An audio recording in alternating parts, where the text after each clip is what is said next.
Bueno, estamos entonces ahora en condiciones de demostrar la primera ley de Kepler que dice que los objetos se mueven en una órbita elíptica. Ahora ya sabemos que la fuerza de gravitación de Newton es una fuerza central que no produce torque. Al no producir torque, el momento angular es una constante. Y además, a partir de la definición de energía potencial, fuimos capaces de encontrar una expresión de energía mecánica y que sabemos que también es constante. ¿Sí? Entonces, si tenemos una, un cuerpo que se mueve bajo la influencia de la atracción gravitatoria, tenemos la fuerza gravitatoria que el cuerpo 1 siente por la presencia del cuerpo 2. Vimos que esto lo podemos reducir a un sistema de un único cuerpo con la masa más pequeña y el sistema de referencia plantado en la masa mayor. Y además sabemos que al ser constante el momento angular, el momento angular en este caso siempre va a ser, ¿no?, un vector perpendicular a la hoja, y entonces el movimiento se va a desarrollar en el plano de la hoja.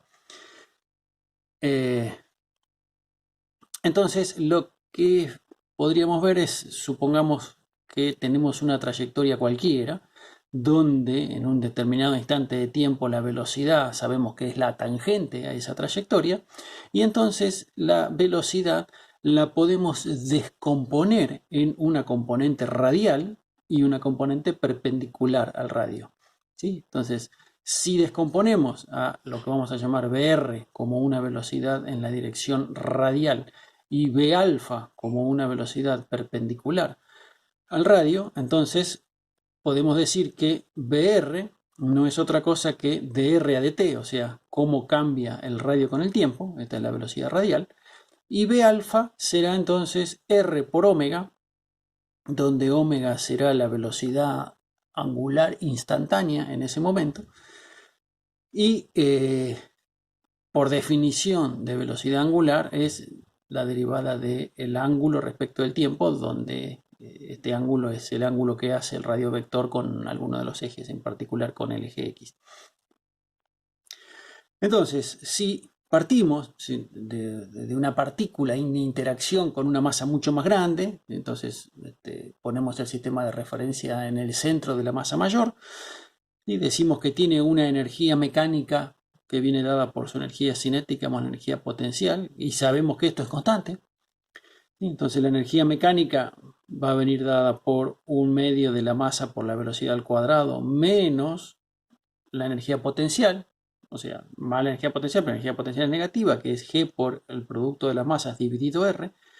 Y si entonces ahora escribimos a la velocidad como sus componentes radial y angular, nos queda 1/2 de la masa por lo que sería B alfa al cuadrado más B, la velocidad radial al cuadrado, menos G por M. Aplicando propiedad distributiva, tenemos que la energía mecánica no es otra cosa que 1/2 de la masa por BR cuadrado más 1/2 de la masa por omega cuadrado por R cuadrado, porque dijimos que B alfa cuadrado no era más que R por omega. Entonces aparece al cuadrado, y el término de la energía potencial, que queda menos G por el producto de las masas dividido R. Si de acá despejamos BR cuadrado nos queda, o sea, lo que hay que hacer es este término pasa para este lado, este término pasa para el otro lado, o sea, siempre usando las operaciones matemáticas adecuadas, ¿no? Es restar de los mismos lados, de ambos lados la misma cosa para que la igualdad no cambie.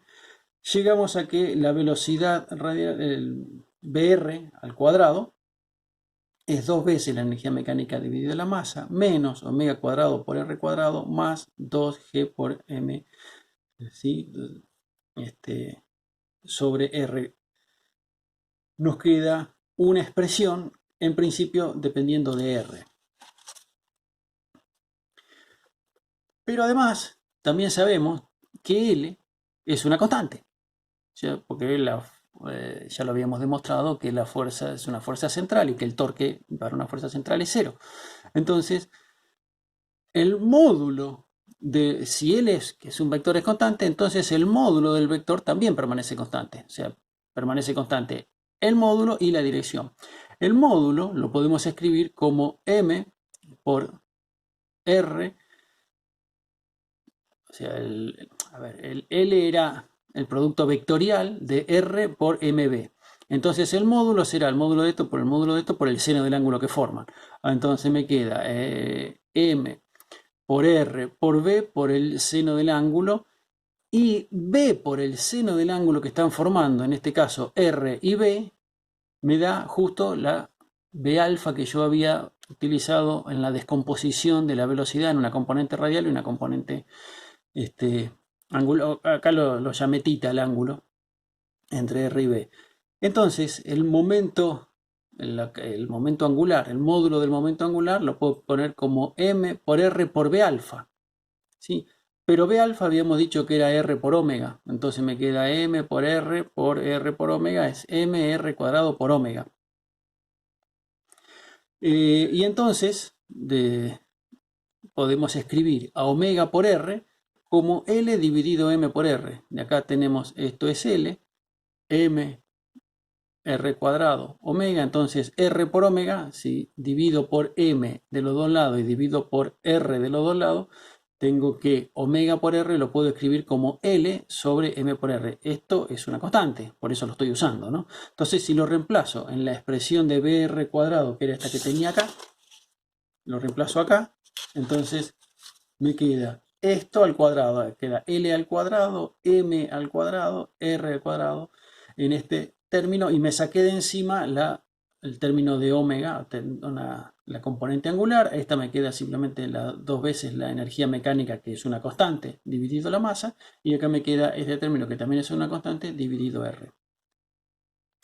Entonces ahora lo que vamos a hacer es usar la regla de la cadena para lo siguiente, porque decimos que la derivada de alfa respecto de R la podemos escribir como la derivada de alfa respecto de t por la derivada de t respecto de R.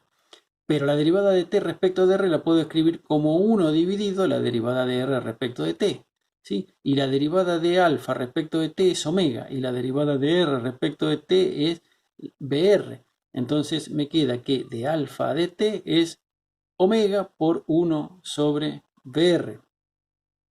Entonces, si operando con esta derivada, lo que tengo es que el diferencial de alfa es igual a omega sobre BR, que es este término que tengo acá, por diferencial de R. Utilizando esta expresión que tengo acá para el momento angular en términos de R para escribir omega, entonces lo que me queda es que omega es L sobre MR cuadrado, y lo estoy despejando de acá, sobre BR cuadrado de R, y entonces este BR que tengo en el denominador es el BR que habíamos despejado en esta expresión que tengo acá.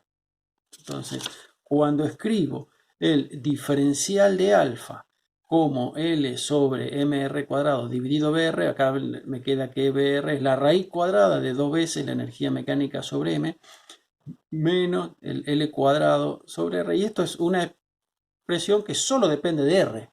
Todas estas cosas son constantes, ¿sí? Porque es lo que veníamos buscando. Entonces, lo que hacemos ahora es operar un poco, dividir el numerador y el denominador por L sobre M, y entonces llegamos a esta expresión. ¿Sí? Acá me queda, si divido por L sobre M, el numerador me queda 1 sobre R cuadrado, y acá me aparece un R cuadrado, un L cuadrado en los denominadores, y una masa que se me va cancelando. Entonces me queda la raíz cuadrada de 2 veces la masa por la energía mecánica dividido L cuadrado menos 1 sobre R cuadrado más 2 veces G por el producto de las masas por la masa más pequeña. Entonces me aparece una masa al cuadrado por L al cuadrado por R.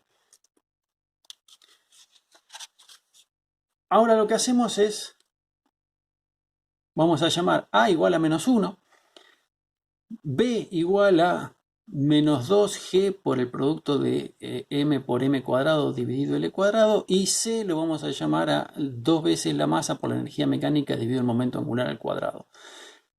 Teniendo estos reemplazos, entonces la ecuación que teníamos anterior, en la página anterior, se transforma en 1 sobre r cuadrado por la raíz cuadrada de a por 1 sobre r cuadrado menos b por 1 sobre r más c.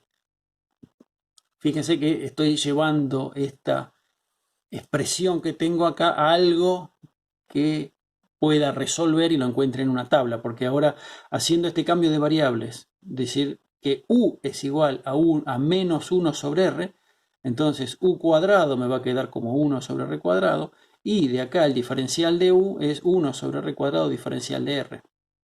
Entonces fíjense, 1 sobre r cuadrado diferencial de r, obtengo el diferencial de u. 1 sobre r cuadrado, tengo un u cuadrado. 1 sobre r con un signo negativo, tengo un signo más y una u. Y el c, que no termino independiente, me quedo hasta acá. Y entonces ahora esto que está acá es una integral fácil, una integral de una tabla, donde tengo que alfa no es otra cosa. Yo tenía el diferencial de alfa esto, entonces alfa será la integral de este diferencial. Esta integral es una integral que tiene solución, en particular si a es menor que 0, que lo es porque dijimos que a era igual a menos 1, entonces tiene esta solución que está acá. Esto lo pueden encontrar en alguna tabla o lo ponen en algún programa de resolución de integrales que andan por internet. No es un problema al que tengamos que concentrarnos, simplemente usamos el resultado. Lo que sí, entonces, si alfa es menos el arcoseno de estas constantes, entonces ahora vamos desandando el camino, ¿sí? Eso significa que paso el signo, si alfa es menos el arcoseno, entonces menos alfa será el arcoseno de esto, me queda el seno de menos alfa igual a este argumento que está acá, por ser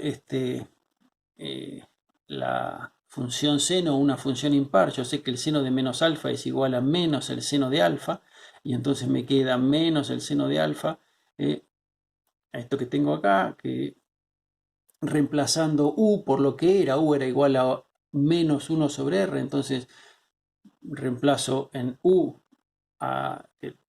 con este signo menos y el menos se me va, me queda 2 sobre r más b, etc. Y finalmente, si despejo r de acá, de esta expresión, obtengo esto, que es 2 sobre b menos la raíz cuadrada de b cuadrado menos 4ac por el seno de alfa.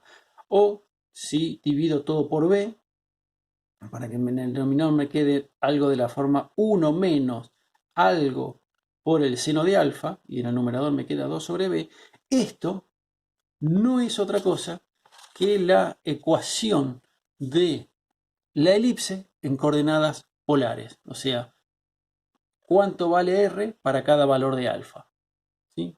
Entonces, haber llegado a esta expresión, que ahora la escribo de vuelta acá, es haber llegado a la coordenada, a la ecuación de la elipse en coordenadas polares, ¿sí? Donde esto y esto dependen de las características que tiene la elipse.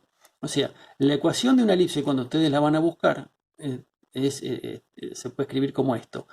En el numerador es e por f y en el denominador es 1 menos e por el seno de alfa, donde e es la excentricidad, f es la distancia focal, y entonces lo que tenemos es que 2 sobre b será el producto de e por f, y la raíz cuadrada de 1 menos 4c sobre b cuadrado, eso será igual a la excentricidad. La excentricidad será la raíz cuadrada de 1 menos 4c. Entonces, si esto es esto, entonces reemplazándolo e por lo que vale, tenemos cuánto es la distancia focal en términos de los parámetros b, c y, bueno, a que vale menos 1, pero los términos b y c, si ustedes se acuerdan, tenían que ver con el momento angular y con la energía mecánica. Entonces, dependiendo de cuáles sean los valores del momento angular de la órbita y la energía mecánica del sistema, ¿sí? Entonces van a estar determinando los valores de la distancia focal y de la excentricidad de esta ecuación, que esta ecuación no es otra cosa que la ecuación de una elipse en coordenadas polares, ¿sí?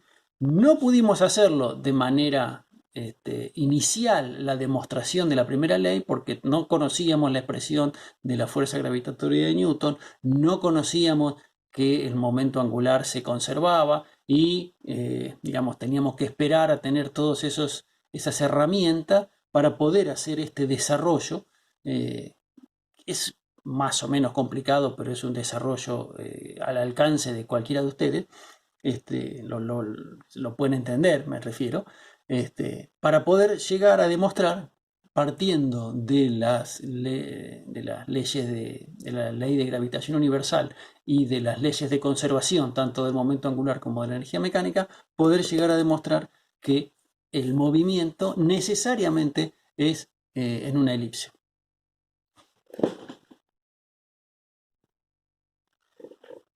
Bueno, lo que vamos a hacer ahora es ver cuánto vale el campo gravitatorio o la fuerza gravitatoria, ¿sí?, para una partícula que está situada a una cierta distancia de un cascarón esférico, o sea, una masa que está distribuida en una cáscara. O sea, este sería una esfera hueca de un espesor muy delgadito que tiene una determinada masa y queremos ver cuál es la fuerza sobre una partícula ubicada a una distancia r del centro de la masa. Para poder hacer eso, lo que primero tendríamos que hacer sería, bueno, agarrar un pedacito de masa de alguna de la esfera, ¿sí?, que está a una distancia s, y entonces calcular para ese pedacito de masa un diferencial de fuerza, que no va a ser otra cosa que, bueno, menos g por el diferencial de masa por la masa que tenemos acá dividido s al cuadrado. Lo que hay que hacer entonces es sumar todos los pedacitos de masa que tenemos sobre un anillo, por una cuestión de simetría, porque podríamos agarrar todo y sumarlos todos, pero para hacer para poder hacer las cuentas de manera ordenada tenemos que empezar pensando en completar un anillo y luego ir agarrando anillos chiquititos y cada vez más grandes hasta completar toda la esfera. Sí, para poder hacer eso, fíjense que si pienso en este pedacito de masa que me está dando una fuerza en esa dirección con un cierto ángulo alfa, diametralmente opuesto habrá otro pedacito que me va a estar dando una fuerza de la misma magnitud, porque está en la misma distancia, ¿sí?, con una dirección tal que si yo la descompongo en una componente en la dirección r y una componente perpendicular, las componentes perpendiculares se me anulan y solamente me sobrevive la componente a lo largo de r. ¿Sí? Entonces, no es difícil darse cuenta que el pedacito de fuerza debido a el disco lo puedo poner como la constante por el pedacito de masa dividido ese por la otra masa dividido ese cuadrado por el coseno de alfa, que es la proyección de esta fuerza sobre el eje R, porque las otras se me van a cancelar. Sí, entonces yo tendría que obtener la F debido al anillo sumando sobre todos los elementos del anillo, y luego, después, para ver la F total, tendría que sumar sobre toda la esfera. ¿Sí? Entonces, la F de alfa no sería otra cosa que la integral sobre todos los pedacitos de masa del anillo que tienen esta expresión. Entonces me queda todas estas G, la masa esta que está acá, la distancia S y el coseno de alfa son todas constantes que salen fuera de la integral y me quedan simplemente la integral del diferencial de masa. La integral del diferencial de masa no es más que la masa del anillo. ¿Sí? Entonces ese diferencial de masa lo puedo poner como la densidad por el diferencial de área. Ahora, la densidad no es otra cosa que la masa dividido toda la esfera o toda la superficie de la esfera, que es 4pi por r al cuadrado. Entonces la densidad. Ahora, cuando vengo al diferencial de área, será 2pi por d, fíjense, donde d es esta distancia, y 2pi por d me está dando el radio del anillo, por r diferencial de teta, que es la superficie. R por el diferencial de teta, que es un angulito acá, me está dando el ancho del anillo.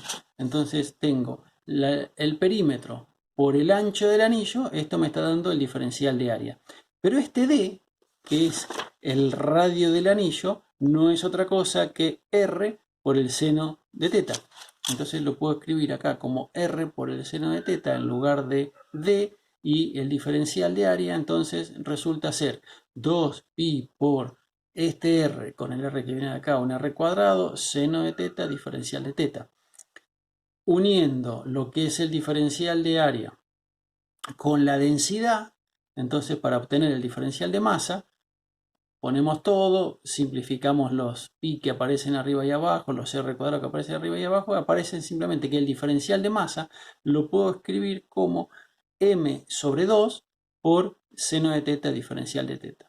Entonces, si ponemos esta expresión para el diferencial de masa en el diferencial de fuerza, nos queda que esto es menos g por la masa total, por la masa chiquita esta que tengo acá, por seno de teta diferencial de teta sobre 2s cuadrado por el coseno de alfa.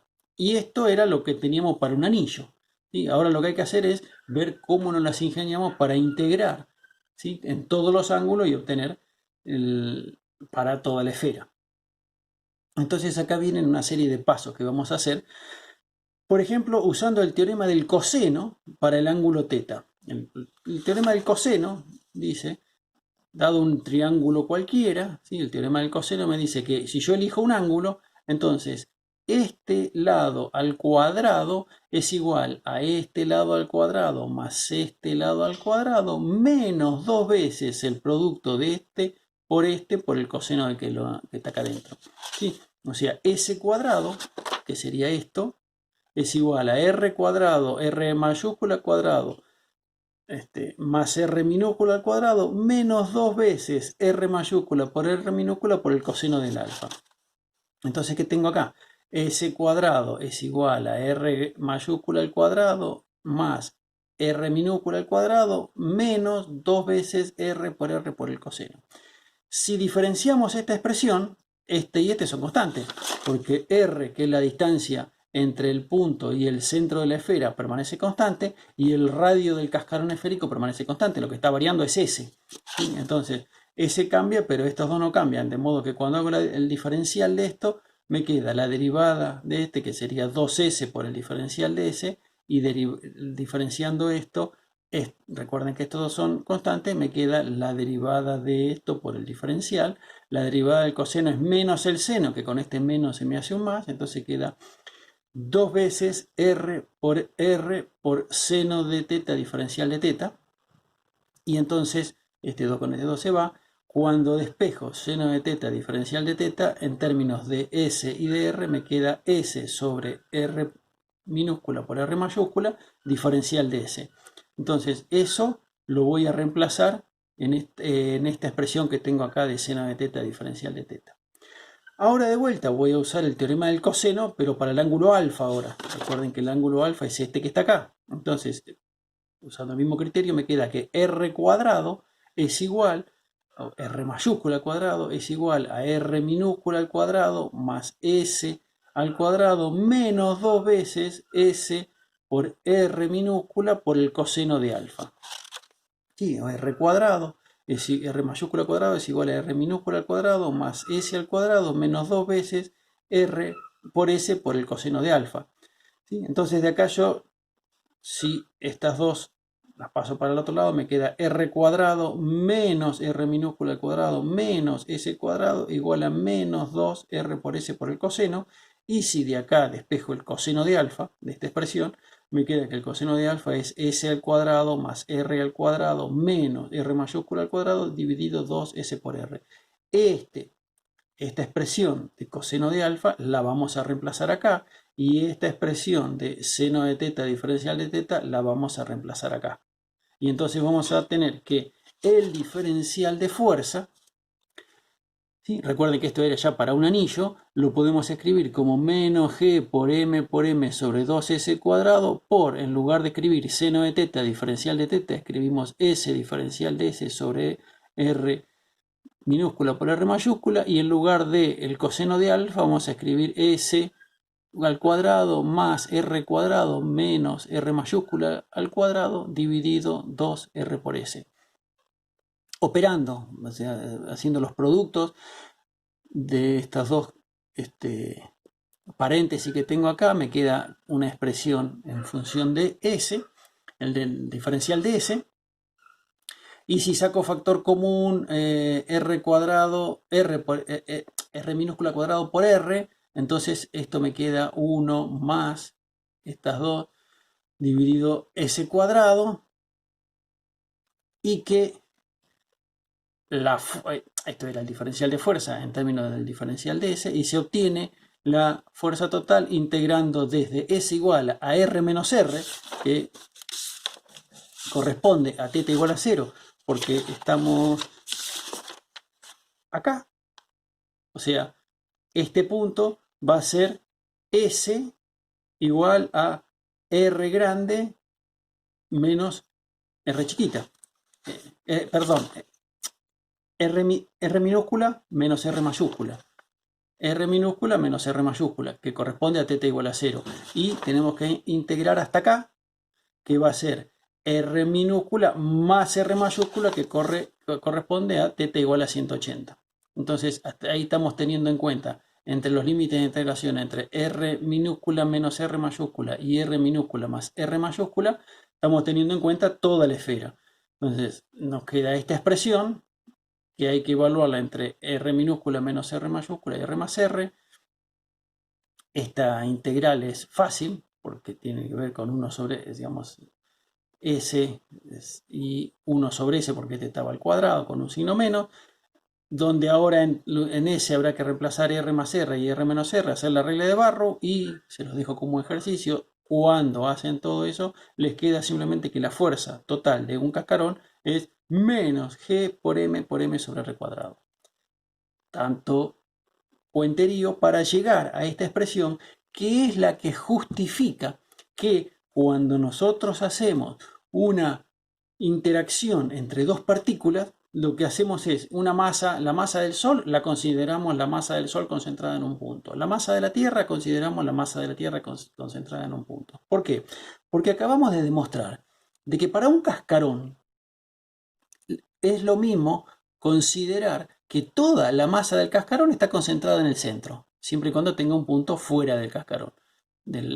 Entonces, para una masa que tenga al menos, no necesariamente que sea uniforme, pero sí que tenga una distribución que dependa con el radio, yo puedo ir sumando como una cebolla todos los cascarones, desde el más pequeño hasta el más grande, y cada uno me va a estar dando, me va a contribuir con una fuerza que la puedo interpretar como toda la masa concentrada en el origen, en el centro. Entonces, en el caso de la Tierra, que sabemos que tiene una distribución de masas de manera, la densidad cambia con el radio, o sea, en el núcleo tiene una densidad distinta que en la corteza, pero es más o menos con una simetría esférica. Entonces podemos reducir cada capa con una densidad más o menos parecida a que toda la masa está concentrada en el centro, y efectivamente podemos hacer las cuentas de cualquier interacción que esté sufriendo la Tierra con algún cuerpo, simplemente considerando que toda la masa de la Tierra está concentrada en el centro de la Tierra. Sucede algo curioso, porque si el punto estuviese dentro de la esfera, entonces las integrales hay que hacerlas entre R grande menos R pequeña y R grande más R pequeña. Y si hacen esta integral, les va a dar 0. ¿Sí? Eso significa que si estoy en un cascarón esférico y estoy fuera del cascarón esférico, la fuerza la puedo calcular como si toda la masa estuviese concentrada en un punto. Pero si estoy adentro del cascarón esférico, la fuerza gravitatoria es 0. No existe una fuerza gravitatoria para una masa que está adentro de un cascarón esférico. Eso puede ser sorprendente, pero en definitiva es lo que da la matemática, y se van a poder encontrar en distintos libros un dibujito que a mí no me va a salir, así que no tiene sentido que lo haga, pero que les demuestra que para cualquier partícula que ustedes intenten poner dentro de un cascarón, el ángulo sólido subtendido para cada uno de los lados tiene distancias y áreas que se conjugan para que les dé siempre la fuerza igual a cero dentro de un cascarón. Entonces, con esto que acabamos de demostrar acá, justificamos todo lo que vinimos haciendo hasta ahora, que fue siempre considerar a la Luna como un punto en el centro de masa, a la Tierra como un punto en el centro de masa, y estudiar la interacción entre la Tierra y la Luna, o entre la Tierra y un satélite, o entre la Tierra y el Sol, como la interacción entre masas puntuales. Efectivamente lo pudimos hacer porque acabamos de demostrar que para un cascarón da lo mismo que la masa esté distribuida en una esfera de radio R o que esté concentrada en el centro.